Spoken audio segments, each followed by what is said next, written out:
a part de la que vam començar ja de fer la cuina que ens prepara el Dani de la Kuma, amb aquest toc japonès i aquest toc així diferent, original i únic, fer-la lligar amb la seva pintura i a la vegada aquesta vegada hem introduït aquesta petita obra, aquesta petita gran joia de l'Elisabet en aquesta barreja, en aquest maridatge i en aquesta experiència d'art. Per tant, són 3 aportacions d'art que ens agrada fer-les per compartir-les, perquè si no per nosaltres no tindria cap sentit, i avui doncs posem en funcionament això.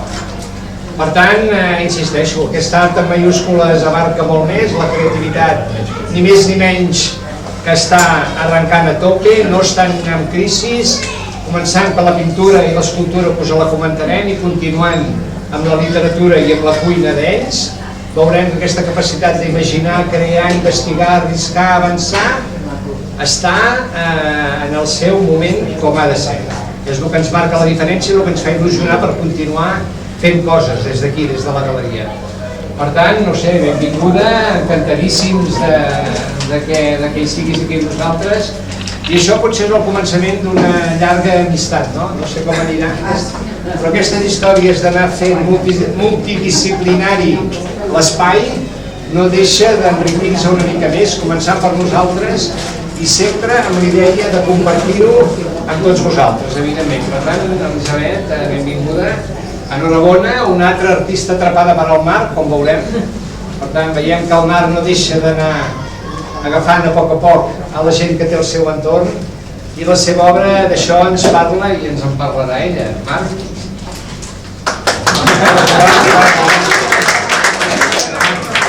Bé, gràcies. Gràcies a tothom per venir. Jo soc una mica el convidat de pedra, perquè, bé, no pinto gaire. Simplement soc molt amic de l'Eli i estic orgullós de ser amic d'ella, perquè jo quan la vaig conèixer sabia que era molt bona lectora, però quan vaig llegir aquest llibre em vaig emocionar francament, perquè si no m'hagués dit que és l'Elisabet Moreno, podria haver dit que era de qualsevol gran literata de qualsevol gènere de l'escriptura catalana o universal. Com deia el Lluís, la vida és art, com bé sabeu. La vida, hi ha gent que em diu, la vida tot és política. És veritat, és política. En el moment que tu encens el cotxe és política perquè has de fer una autopista, etc. Però la vida és art. Per què? Doncs perquè des d'una mirada, des d'una posta de sol davant sa palomera, des de, no sé, quan surts de casa i veus aquella persona al llunyà traginant un carro i tens aquella plasticitat, tot això és art. Jo crec que tot això és art. Per què ho dic tot això? Doncs, per exemple, jo a l'art conceptual, el que entenem art, és a dir, el que és un quadre conceptual, hi era molt reaci moltes vegades, no?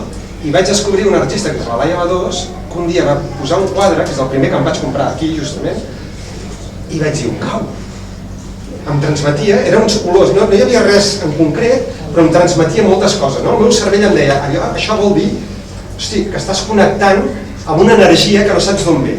Doncs aquest wow és el que m'ha passat amb aquest llibre, perquè quan l'he llegit, o sigui, he experimentat totes les emocions, tot el ventall d'emocions, des de l'interès, des de penetrar-hi, saps allò que passes una pàgina i dius, hosti, he d'anar a treballar, no puc quedar...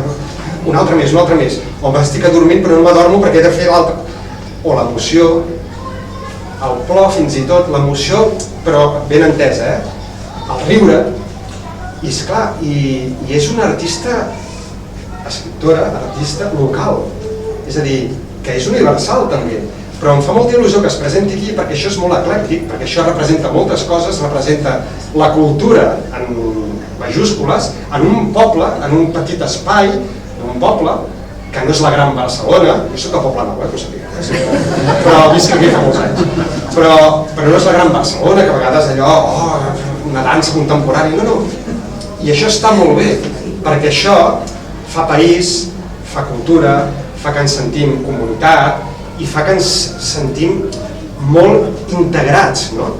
I aquest llibre, que espero que pugueu gaudir, si no l'heu comprat ja la Dolors allà que em ven, és un llibre especialment emotiu, per moltes coses, perquè els personatges, ja acabo, els personatges t'hi pots sentir molt identificat. El principal, jo, amb tots els seus defectes i virtuts, era el meu avi, el secundari principal és persones que conec. I l'esquerda, que és el títol d'aquest llibre, com va dir l'Eli quan el va entrevistar el Xavier Graceta al Més 324, l'esquerda és física, però també és metàfora. Metàfora de la societat que vivim, del que representa el món, i que si no hi posem remei, doncs bé, vindrà el meteorit i ens escalfarà tots, no? Però siguem positius, perquè aquest llibre en el fons és molt positiu i el missatge que dona, quan el llegiu, ja veureu que us entusiasmarà. No vull dir res més, perquè tenia moltes coses preparades, aquí tenim 3 fulls, però no cal, perquè dono la paraula a l'autèntica artista, escriptora, que és l'Elisabet, us explicarà fil per randa el que és aquesta gran obra, la primera obra, és la primera obra, jo la vaig llegir i penso, hosti, és una escriptora consolidada, no? No, és la primera obra. Hòstia, endavant les atxes. I moltes felicitats. I gràcies per venir i de veritat, gaudireu molt del llibre. Mira, ara ve la tardor, aquells moments així, que dius que comença a caure les fulles i aquells dissabtes tontets, hòstia, a la tarda agafar aquest llibre, de veritat, us escalfarà molt, us donarà molt escalf, perquè és un gran llibre, una gran novel·la que no ha de passar desapercebuda. Realment ho dic, O sigui, és una gran novel·la que podria ser de qualsevol escriptor mundial, perquè us atraparà des del primer moment. I ja callo, va, d'acord, és amiga meva, però no ho dic perquè sí,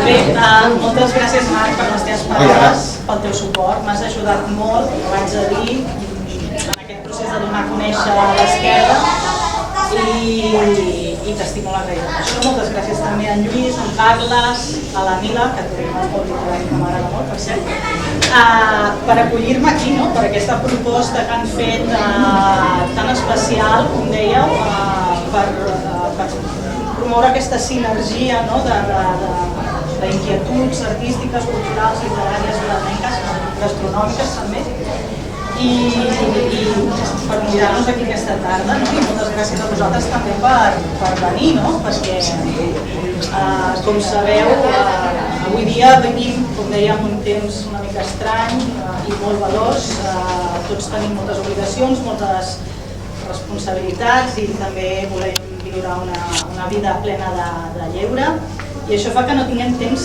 gairebé de res, que sigui el temps un recurs molt preuat que hem d'administrar molt bé. Per tant, jo agraeixo que tots els que sou aquí avui hagueu decidit dedicar el vostre temps a venir-nos a escoltar, a mirar aquests quadres i a tastar les delícies del Xavier. Bé, començo. Jo l'altre dia pensava que us explicaria sobre el meu llibre, que el vaig publicar el mes de març, i ja m'han fet diverses entrevistes, com ha dit en Marc, he fet presentacions, i m'he adonat que el primer que em pregunta tothom és d'on surt aquesta idea del llibre, de l'esquerda. Clar, això em va obligar a pensar-hi molt el primer cop, i ara ja ho sé, ja ho dic una mica així de carrer. Jo sempre ho he dit, aquí a Blanes, i ho he dit a Barcelona també, allà on hem anat, a Palamós, a Lloret. Jo soc de Blanes, i el primer que veig quan surto de casa és el mar. I aleshores, clar, què passa? Que el mar a mi realment em meravella, perquè mai no és igual. Hi ha dies que està molt calmat, hi ha dies que està ja temporal, sempre té aquella cosa de ferotge, d'imprevisible, i jo pensava que aquest element tan poderós aniria molt bé tractar-lo novel·lísticament. I a partir d'aquí començava a forjar aquesta idea. Però no és només aquesta idea, també fa temps, quan vaig veure la pel·lícula Gran Torino, de Clint Eastwood, em va atrapar molt aquell personatge principal, aquell home que viu ja des del final dels seus dies una vida una mica marcada i és un misantrop i exerceix aquesta misantropia. I jo ja aleshores vaig pensar que hi ha un Wolkowalski, com es diu aquest protagonista, a totes les ciutats i tots els països del món. I vaig començar a pensar com seria aquest Wolkowalski amb la idiosincràsia catalana, com seria aquest home d'aquí. I pensant en aquestes dues idees, que eren independents, em va sorgir tota aquesta inquietud de fer una novel·la sobre el mar. Una novel·la que parlés sobre un pescador, que expliqués la història d'un home que s'ha dedicat al mar. Bé, teníem aquestes dues idees i aleshores vaig pensar, si ets explicar una història d'un pescador, me n'hauré d'anar al port. Però jo en el port no hi havia pensat, no? El veia, però no me n'adonava que el tenia endavant. I això també em va fer reflexionar. Per què sembla que vivim d'esquenes al port? El veiem cada dia i no ens parem a pensar què es fa allà. No sé, a mi em passava això, no? Va ser quan vaig tenir la idea de fer la novel·la que em vaig plantejar realment que havia d'anar al port. I ara aquí, si em deixeu, faré un petit incís, ja que estem aquí a la galeria d'art, perquè també em vaig recordar d'una anècdota quan pensava en tot això. Quan jo era jove, quan era molt jove, potser massa, recordo que a l'escola ens van portar a un museu. No recordo quin museu, imagineu-vos. En aquell museu hi havia quadres que a mi em semblaven antics i poc interessants en aquell moment, per això dic que crec que era molt jove, massa jove per anar. Bé, ens explicaven coses els professors, però jo no hi posava massa interès. L'única cosa que em va cridar l'atenció i recordo d'aquella excursió és que vaig veure per primer cop gent asseguda davant d'un quadre, en un banc, mirant-se'l fixament. Clar, la primera sensació que tens quan veus això i no saps per què és mirar-te al quadre i dir què hi veu aquest senyor? Jo me'l mirava el senyor i dic què hi veu? Jo no hi veia res, jo veia un quadre. Recordo que vam anar passant altres galeries, ens explicaven més coses i quan vam tornar a passar per allà, aquell senyor encara hi era. I no recordo res més d'aquella excursió, només això. I em va cridar molt l'atenció en aquell moment perquè no ho enteníem. Ara fa poc que hem estat a Londres amb la família i hem visitat museus i he vist, amb sorpresa encara i amb alegria, que encara hi ha gent que fa això, s'asseu molta estona davant d'un quadre, no? Abans em sorprenia perquè no ho entenia i ara és perquè ho entenc molt bé, entenc tot l'amor que has de sentir per una cosa com per dedicar-li, el que us deia abans, tant de temps, no? El temps és un recurs escàs i si ens asseiem molta estona davant d'un quadre vol dir que allò ens agrada molt, no? Que hi veiem moltes coses. I això em va fer pensar en aquesta manera que tenim de viure avui dia, no? I això explica també per què m'havia passat allò de no pensar en el cor. Anem molt de pressa, no? I què passa? Doncs que veiem però no mirem, sentim però no escoltem, ingerim o ens alimentem però no degustem, no? I llegim però no entenem o no copsem. I això és un fet, ara ho diuen les notícies, ara ho diuen estudis, no? I és un fet que no només passa a les escoles, jo penso que passa una mica a tot arreu, perquè si ens miréssim el conjunt de la societat segurament el nivell de comprensió lectora també seria més escàs del que voldríem. Amb això què vull dir? Doncs que el que us deia abans, que agraeixo molt que tots vosaltres hagueu vingut aquí a dedicar el vostre temps a això, a mirar, a escoltar, a degustar, a gaudir una mica de les coses que realment valen la pena. Amb això ja tanco aquest petit parèntesi i aquesta digressió. I us dic, el que vaig decidir aleshores que començava a escriure aquesta novel·la és que jo havia d'anar a fer això, havia d'anar al port, a seure al banc de Sinofos o a seure a terra, és igual, i mirar-me al port. Havia de fer això si volia escriure una història de pescadors. I això és el que vaig fer. Em vaig anar al port, vaig parlar amb uns amics que tenen una barca i vaig estar preguntant coses. Em van explicar un munt de coses, tantes que realment m'ho havia d'apuntar tot. Jo volia explicar una història de pescadors que no tingués fissures, que no em pogués retopar ningú i per tant m'havia de documentar molt bé. Però esclar, quan estava ja una mica perfilant el que seria la trama, la sinopsi, em vaig adonar que gairebé sense voler, per tant el personatge principal que us parlo, que és misantrop, aquest pescador, estava creant un altre personatge que em sortia sol, que era la barca.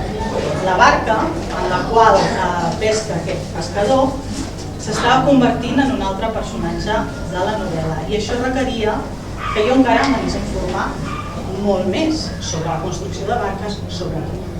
I vaig anar a parar, que em van aconsellar, al Museu de la Pesca de Palamós. Allà hi ha un centre documental que es diu Documare, que fa d'arxiu, col·laboren a més amb la Universitat de Girona i realment tenen una bibliografia extensíssima sobre el món de la pesca i la història dels pescadors aquí a la Costa Brava. I em van facilitar moltíssima informació, molts llibres. Vaig començar a llegir llibres com una rata de biblioteca. Jo ja m'havia llegit i rellegit els clàssics, Rovira, Espriu, Segarra, Pla. Vaig llegir autors que coneixia però que no havia tingut l'ocasió de llegir, que sabia que havien parlat molt del mar. Un exemple és Baltasar Porcel, que m'agrada molt, també Ignacio Pepa. I vaig llegir també llibres de batalles marineres, de llegendes. També m'ha ajudat a introduir una llegenda molt important en el llibre. Però esclar, aquí, gràcies al Museu de la Pesca, també vaig acabar anant a consultar llibres que eren manuals de l'èxit mariner, un manual sobre la construcció de barques de fusta, que semblava gairebé un manual d'enginyeria naval, també una història sobre la història de l'ofici de mestre d'aixa i calafat aquí a la Costa Brava. Tot això em va anar molt bé. Però aleshores algú em va dir: home, si escrius una història sobre pescadors, el que hauries de fer és sortir a pescar. I esclar, jo que estava en el despatxet amb un munt de llibres així, vaig pensar, és veritat, què faig aquí? Si és que estic explicant una història de gent que surt a la mar, potser m'hauria de fer. Aleshores vaig contactar amb aquests pescadors amics meus i els vaig exposar el cas. Vaig dir, jo necessitaria això, però estic escrivint una història sobre una barca de fusta, una barca que és vella, que és clivellada. Jo hauria d'anar amb la tartana més vella que trobem en un port. I em van dir, tranquil·la, ja és solució. Em van presentar el patró d'una barca que feineja aquí al port, que es diu Sant Bartolomé, que és un quillat de fusta de 12 metres d'eslora, que va ser construïda a Santa Pola l'any 1906. O sigui, és molt antiga, és més antiga que el Titanic. I aquesta barca encara està feinejant avui dia. Total, vaig contactar amb aquest patró, és un patró mariner, i m'ho van facilitar molt, em van convidar a anar a pescar amb ells. I aleshores jo penso que aquesta va ser una mica la clau de tot plegat. És el que realment em va ajudar a copsar tot el que són les sensacions que es viuen dalt d'una barca, que això no ho aprens llegint cap llibre, la veritat. T'has de fer a la mar, has d'anar-hi. A mi em va anar molt bé perquè no ho havia fet mai, havia anat a barques, però eren embarcacions d'esbarjo, i no havia sortit a pescar.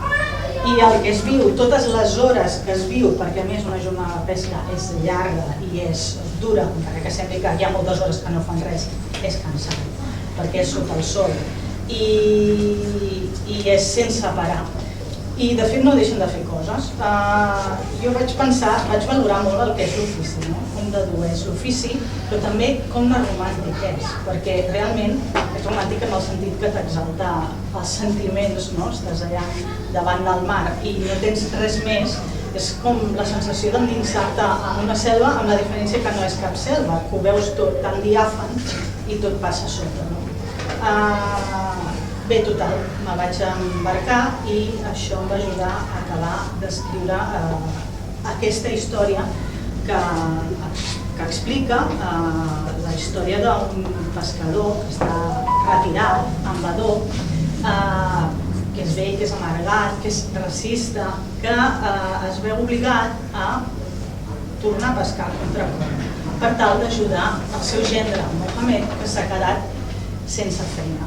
Clar, aquí tenim també dos personatges molt interessants, Amador, que és un misantrop, que és un museu racista, i el seu gendre, Mohamed, que és un immigrant marroquí que es vol integrar i que el pobre pateix la marginació per totes bandes.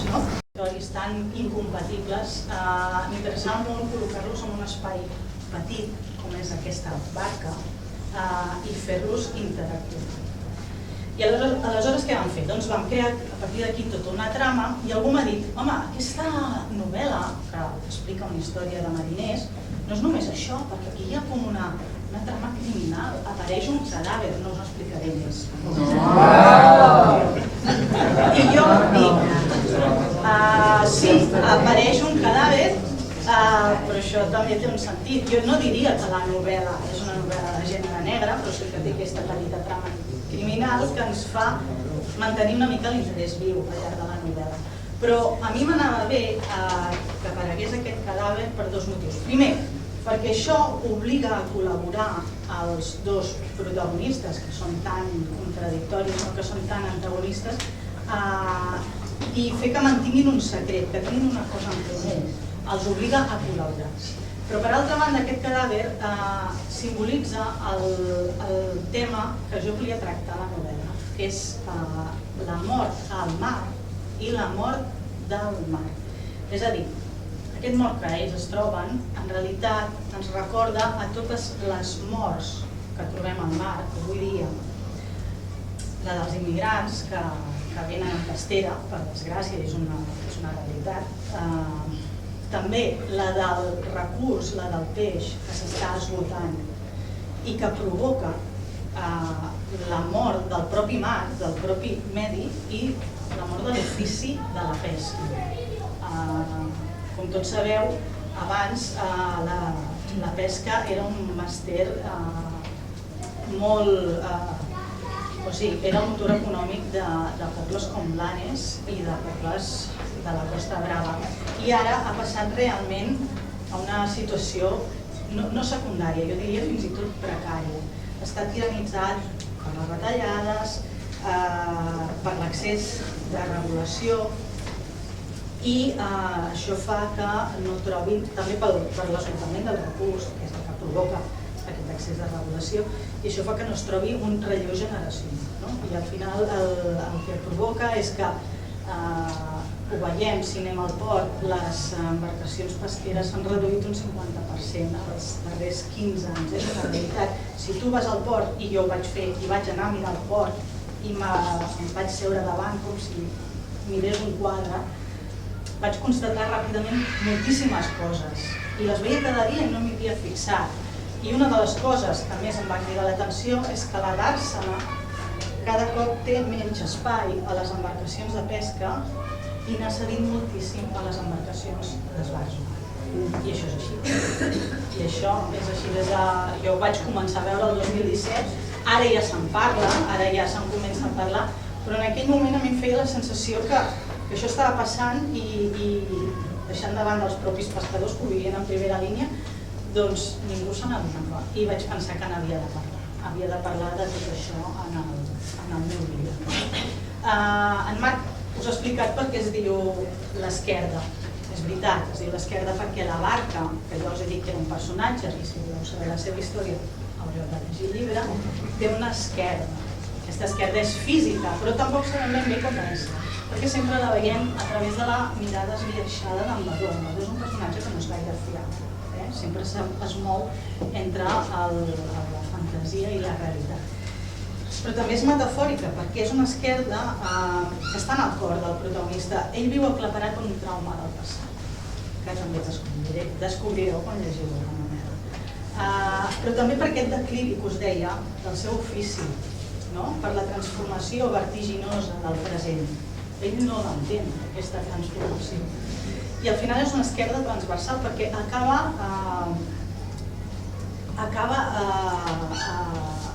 agafant a tota la societat, la societat que es veu transformada pel canvi climàtic, per les reivindicacions religioses, polítiques i culturals. També se'n parla una mica d'això a la novel·la, perquè el marc temporal de la novel·la seria més o menys quan jo vaig començar a crear la sinopsi, aniria des de la primavera del 2017 fins a la tardor del 2017. I aleshores van passar uns fets que tots recordareu, dels quals se'n parla com a rerefons per situar el lector una miqueta aquí a la novel·la. Molt bé, us deia que en Vadó, el protagonista, viu entre la fantasia i la realitat. Això m'interessava molt. Això provoca aquest trauma que té del passat. I per simbolitzar tot això, vaig recuperar un indret que havia trobat a molts llibres de rondalles i llegendes marineres, que és Samalika. Samalika, que molts de vosaltres pensareu que és un restaurant també magnífic, deixant de banda la Cuma, d'aquí Blanes, doncs no és només això. Samalika ve de més lluny. mi m'anava molt bé perquè em permetia jugar amb aquest terreny difús entre la fantasia i la realitat, que és on es mou amb la gent. Per què? Doncs perquè Samalica, per una banda, és un calador real on van a pescar els pescadors d'aquí, de Blanes i també de Palamós. I ho vaig comprovar anant a pescar amb ells.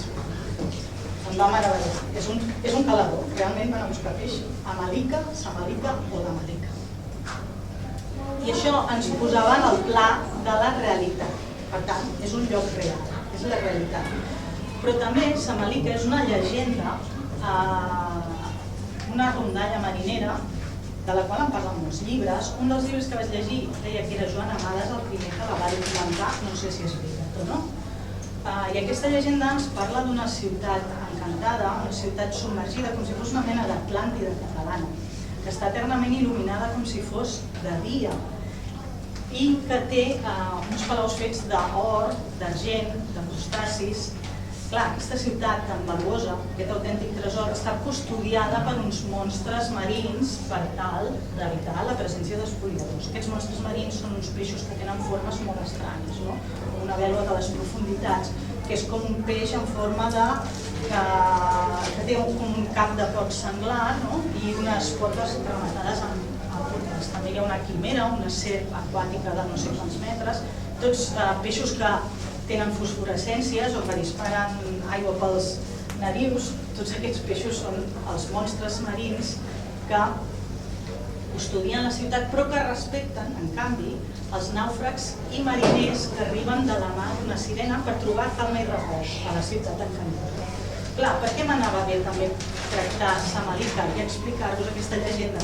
Perquè Samalica és un lloc de fantasia que funciona com a refugi i per tant, quan en Badó, el nostre protagonista, no suporta la realitat, ell agafa la llegenda i es refugia allà. Troba el repòs a la ciutat encantada. Molt bé. Tenia més coses per explicar-vos, no sé si m'he allargat massa, jo potser ho deixaria aquí. Sí, val més que la resta de coses les descobriu llegint el llibre i ja està. Moltes gràcies.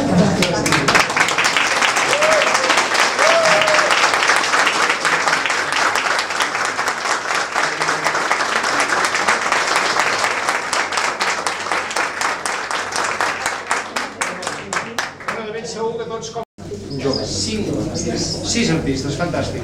Estem envoltats de 6 artistes que no ens allargarem les seves presentacions, però són artistes íntegrament nous per nosaltres, no havien vingut mai a la galeria i quan després d'aquesta exposició d'estiu hem decidit presentar-los en aquest entorn fantàstic. Faré una pinzellada d'un perquè estem a punt tots d'anar a provar el que ens ha preparat en Dani. És una, en tot cas, és aquell artista que tenim allà darrere de tot. Aquell artista que davant de la seva obra tenim un metacrilat amb una fotografia projectada per la part de darrere d'una dona d'esquenes. És una artista madrilenya, és una dona que fotografia la dona. Està en una ONG i sovint volta des de Nairobi cap a Kènia o cap a Tanzània, volta allà. I quan troba una imatge que li agrada, la fa. La imprimeix, la passa blanc i negre, la imprimeix amb un metacrilat. Llavors això d'aquí s'integra amb un projecte d'obra en el qual hi ha de fons una composició de pintura per crear una atmosfera que li recordi o que serveixi per proposar la seva proposta artística en concret. I entre la pintura i el metacrilat apareix tot un entorn de collage a base de cartrons, de papers, tota aquesta història. Pensem que és un missatge simple, net, clar, llis, entorn d'aquest missatge que hem de reivindicar amb aclariment d'aquest paper silenciós de la dona arreu i que en el seu cas el van trobar original, net, clar, simple i van decidir portar-lo aquí a Blanes i incorporar-lo en el ventall d'artistes de la galeria. Ella és la...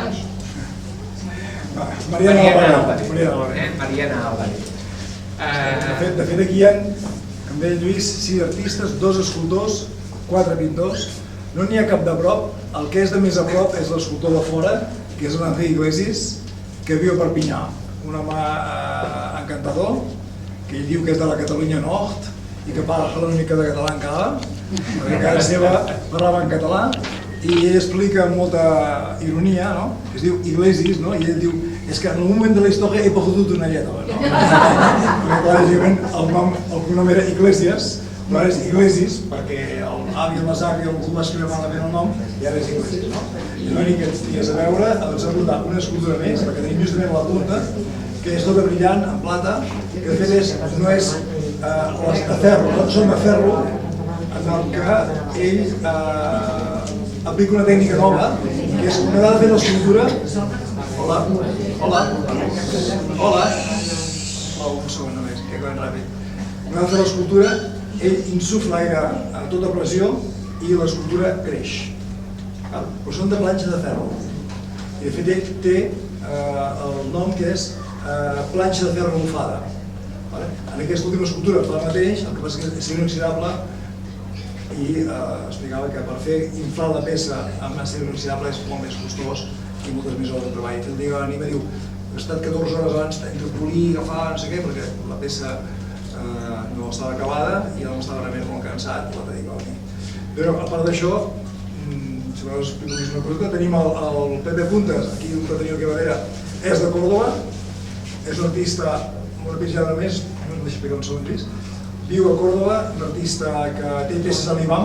L'IBAM és com si diguessis, tinc un quadre en el MACBA, el Museu d'Art Contemporani de Barcelona, doncs ell té l'IBAM, que és de València, té peces d'alguns consolats i finalista del Premi BBV a l'Educació de Nou. I així també que tothom. És una exposició eclèctica, variada, figurativa, abstracta, moderna, de concepte, com deia Lluís, en el tema dels quadres, i de concepte en quant a l'acabat, perquè aquí tenim la Maria García Benito, que acaba amb epòxi, una resina industrial que aquests dies, quan es van a les fires, és un material que es veu que hi ha artistes que comencen a treballar i aplicar en els seus treballs. Això substitueix en el clàssic vernís que es posava damunt de la pintura per protegir-la. Ara aquest vernís ha quedat molt de casos amb un costat per deixar pas en aquestes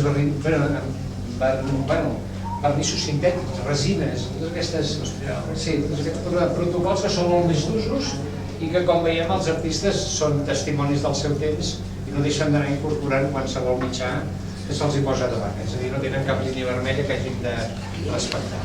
Bé, agraïm la vostra presència aquí i tenim en Dani, que ens espera amb el pop. El pop, no, ràpidament.